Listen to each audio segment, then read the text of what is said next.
كنا قد بدأنا في هذه القناة المباركة التي أسأل الله العظيم رب العرش العظيم أن يحفظها وأن يبارك فيها وأن يجعلها من القنوات الطيبة النافعة لأمة سيد النبيين صلى الله عليه وسلم. كنا قد بدأنا في سلسلة تسمى منح ربانية وكنوز نبوية، وتحدثنا في هذه السلسلة المباركة التي أسأل الله عز وجل أن يجعلها خالصة لوجهه الكريم. تحدثنا فيها عن التمر وفوائده، والتين والرمان والزيتون والزنجبيل والبصل، وكثير من النباتات التي تم ذكرها في كتاب الله وفي سنة رسول الله صلى الله عليه وآله وصحبه وسلم. وإن شاء الله عز وجل النهاردة بإذن الله عز وجل هنتم هذا الموضوع بعد انقطاع طويل، فأسأل الله عز وجل ألا يعني تنقطع هذه السلسلة مرة أخرى، وأن يديم لها الخير، وأن يكتبها دائما في ميزان حسناتنا اللهم امين، وان يعني يكتب الخير لكل القائمين على هذه القناه اللهم امين رب العالمين. ولكن قبل ان نتحدث عن العنب ان شاء الله عز وجل النهارده، طبعا الناس النهارده احنا باذن الله عز وجل هنتحدث عن العنب النهارده، هنقول فوائد عظيمه جدا جدا جدا للعنب، وايه الفوائد اللي ممكن نستفيدها من العنب ان شاء الله عز وجل. اشياء طيبه جدا لانها ذكرت في كتاب الله عز وجل، فهذا دليل على شرف هذه الاشياء. ولكن قبل ان اتحدث عن هذا الموضوع لدي بعض الأمور. الأمر الأول في البداية بندعو الله عز وجل لشيخي فضيلة الشيخ أبو إسحاق الحويني، الذي أسأل الله عظيم رب العرش أن يشفيه وأن يعافيه وأن يتم عليه نعمة الصحة والعافية اللهم آمين.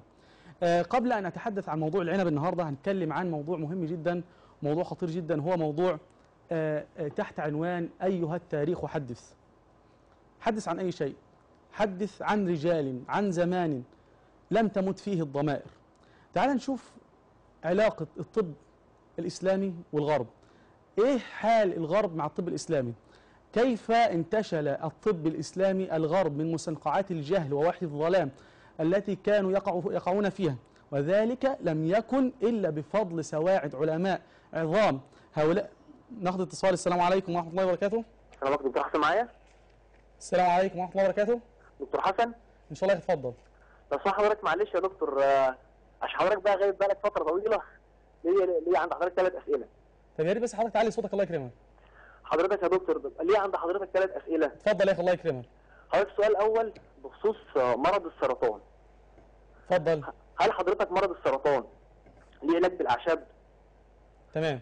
ولو ليه علاج بالأعشاب يا ريت حضرتك تقول لنا وصفة، ويا ريت يعني حضرتك يعني إيه، هل في فعلا حالات تم شفائها من المرض ده بالأعشاب؟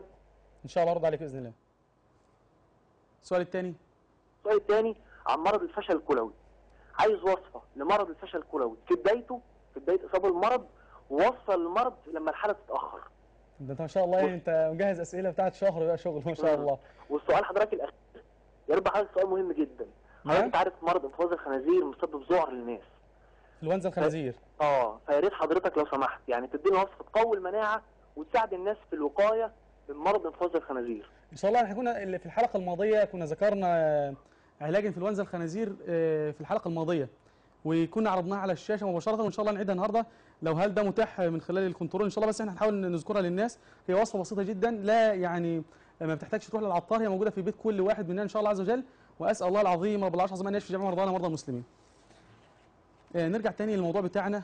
احنا قلنا ان العلماء اللي هم السابقين او اصحاب الطب الاسلامي الذين رفعوا قامة هذا الطب الى اعلى وجعلوا هذا الطب في اعلى مكان، هم علماء سهروا الليالي، وكان هدفهم الاول والاخير هو احياء سنة النبي العدنان صلى الله عليه وسلم. فكما قلت سابقا ان الحرب الان ليست حربا عسكرية، ولكن الحرب الان اصبحت حربا علمية بحتة.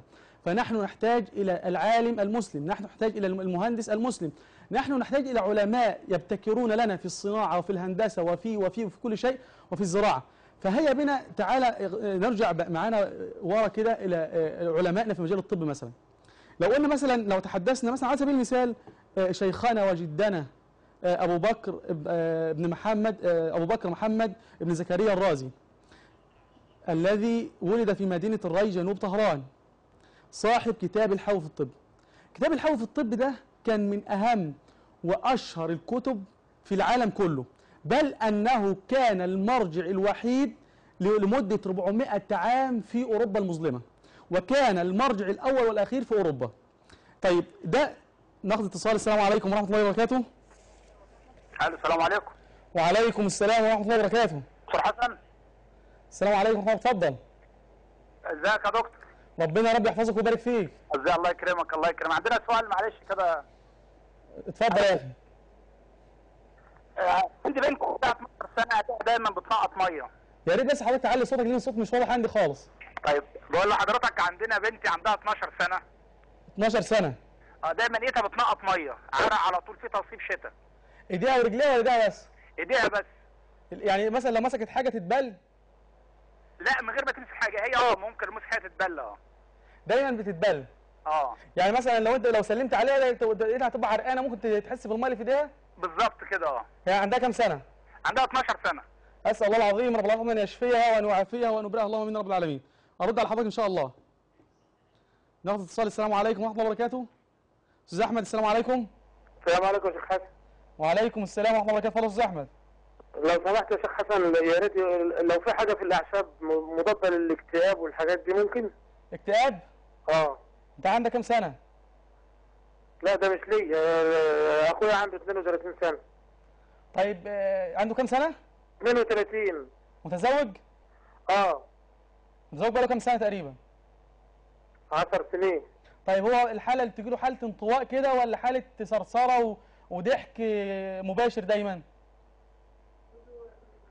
لا يعني هو منطوي ومنعزل وما بيكلمش حد وقاعد في بيت لوحده في اوضه لوحده كده؟ هو بياخد جلسات كهرباء دلوقتي. بيعمل ايه؟ جلسات كهرباء، بعت له جلسات كهرباء. طيب خلاص هرد على حضرتك ان شاء الله. اسال الله ان يشفيه وان يعافيه وان يبرئ اللهم امين رب العالمين. ناخد اتصال. السلام عليكم ورحمه الله وبركاته. السلام عليكم ورحمه الله وبركاته. كيف حالك يا دكتور؟ ربنا رب يحفظك استاذ السيد. اتفضل. ازي حضرتك؟ مش ضروري نحبك في الله يا دكتور. احبك الله الذي احببتنا فيه ونحن كذلك والله. واسال الله ان يعني نسال الله ان يجعل هذا الجهد في ميزان حسناتكم ان شاء الله. اللهم امين يا رب. اللهم امين يا رب العالمين. بعد اذنك يا شيخنا نطلع بس سؤال الله يبارك فيك. اتفضل يا اخي. عايزين دواء للسكر ان شاء الله والجرح السكري بعد اذن حضرتك. السكر طبعا هقول لك كام وصفه للسكر كنا قلناهم قبل كده وكنا عاملين لهم على الهواء مباشره وكاتبينهم، فان شاء الله هنعيدهم دلوقتي، بس يا ريت الناس تجهز ورقه وقلم بحيث ان ايه تكون العمليه جاهزه. السكر وايه؟ حضرتك ربنا يا رب يحفظك ويبارك فيه. نرجع تاني للموضوع بتاعنا. قلنا ان الاسلام لن يرتفع ولن تعلو شامته ولن يعني نتحكم في العالم كله الا بالعلم. لن نستطيع ان نتحكم في العالم بالمدافع، لا بالعكس، نتحكم في العالم بالعلم. اذا اصبحنا مثلا لدينا مثلا علاج قاطع للسكر مثلا، طيب علاج السكر دوت العالم كله سيستورده منا. طيب اذا العالم كله هيعمل 1000 حساب لما يجي ان هو يعتدي على الاسلام في اي لحظه من اللحظات، هنستطيع ان احنا نتحكم في كل العالم على الاطلاق. طيب احنا الناس دي قدموا لدين الله، فاصبح دين الله في هذا الزمان ساميا وعاليا الى اعلى مكان. طيب احنا قلنا واحد من ضمن الناس ابو بكر محمد ابن زكريا الرازي، وشفنا ازاي هو خدم دين الاسلام وعمل وسوى، بل انه كان المرجع الرئيسي الوحيد في اوروبا المظلمه لمده 400 عام. بالله عليك انت الان قدمت لدين الله، ماذا قدمت لدين الله؟ طيب تعال نشوف واحد تاني من علماء الطب الكبار، جدنا وشيخنا وحبيبنا رحمه الله عليه الحسين ابن عبد الله بن سينا. طبعا ابن سينا من اشهر كتب العلاج في العالم على الاطلاق، والذي يعني من اهم الكتب الذي ظل معولا عليه في الطب وتعليمه، بل كان كتاب الطب المدرس الوحيد في مكتبه باريس الطبيه الصغيره، واهم مراجع الطب في اوروبا حتى القرن الثامن عشر. ناخد اتصال. السلام عليكم ورحمه الله وبركاته. وعليكم السلام ورحمه الله وبركاته. ازيك يا دكتور؟ ربنا يا رب يحفظك ويبارك فيك. اتفضل. احنا بنحبك في الله والله العظيم يا دكتور. احبك الله الذي يحبك. ازيك يا حاج عياد؟ كيف حالك؟ الله يخليك، الله يبارك فيك، كل سنه وانت طيب. ربنا وانت طيب، وتقبل الله منا ومنكم سائر الاعمال. عندي استفسارين بس كده هوت، يعني بساط كده هوت يا دكتور، ولو سمحت عايز الرد عليهم. خادمك يا حاج عياد، خادمك ان شاء الله. الله يخليك بارك الله فيك. اتفضل يا حاج عياد. حاجه لتنشيط الذاكره، دي اول حاجه. طب السن كام سنه اللي عاوز تنشيط الذاكره؟ يعني في 60. حاضر يا حاج، عينينا الاثنين ان شاء الله. اسال الله ان يشفيه وان يعافيه وان يبرئه. الم الظهر يعني في